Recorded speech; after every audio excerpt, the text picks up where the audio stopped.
Je vous invite à ralentir, ou peut-être à interrompre ce que vous êtes en train de faire, et à écouter une histoire autour d'un feu de camp. Nous sommes assis dans la neige, près de la rivière Preston, à Duhamel, Québec. La neige absorbe le son ici, mais il est légèrement amplifié par le chalet et les arbres gelés. Parfois, lorsque je suis découragé, soit par la crise écologique ou par l'urgence climatique, je me fais un bon feu de camp, comme celui-ci, pour me remonter le moral et me ressourcer. Les feux de camp sont certainement un endroit idéal pour raconter et pour écouter des histoires. L'histoire aujourd'hui est un extrait de ma conversation avec la photographe spécialiste du climat Joan Sullivan, tirée de l'épisode 96. L'histoire commence alors que Joan prend des photos en hiver au bord du fleuve Saint-Laurent, près de Rimouski.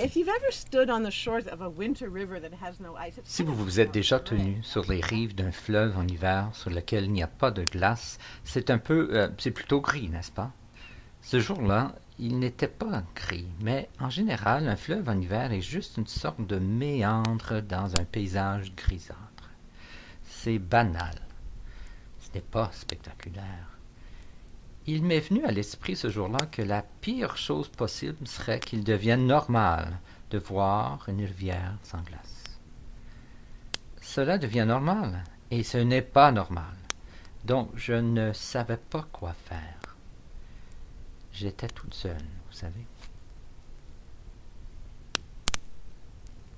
J'ai juste pris mon appareil photo et j'ai essayé de prendre une photo de cette rivière, métaphoriquement enflammée, orange, mais mes mains tremblaient, tu sais, c'était comme clic, clic, clic, et chaque image était floue. Et je les ai juste toutes effacées. Alors j'ai recommencé. J'ai essayé de tenir l'appareil photo, vous savez, appuyé contre ma poitrine pour le stabiliser, et mes mains tremblaient. C'était la chose la plus étrange. En 30 ans de photographie, ça ne m'était jamais arrivé de ne pas pouvoir calmer mes mains. Et j'ai soudainement compris que mes mains ne tremblaient pas à cause du froid, mais à cause d'une colère. Tu sais, cette profonde colère devant notre indifférence collective face à la dégradation du climat.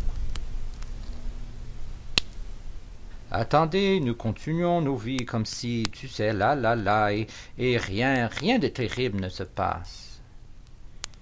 Il y avait donc ce sentiment de rage.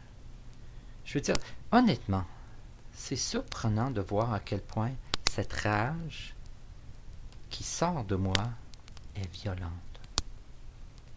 Je voulais crier et j'ai juste, vous savez, pris ma caméra et je l'ai déplacée violemment, ok? De gauche à droite, de haut en bas, et presque, je suppose, c'est presque comme si je me noyais dans l'eau. Tu sais, mes bras battaient et je tenais l'obturateur sans relâcher, tu sais, pour 20, 30, 40 photos à la fois. Et je les refais, et j'étais juste hors de moi. Et tu sais, à un moment donné, tu t'arrêtes et tu fixes la rivière. Et je me sentais impuissant. Je ne savais pas quoi faire. Didn't know what to do. Merci, Joan, pour cette histoire et pour ton travail d'artiste. Que pouvons-nous faire face à notre indifférence collective?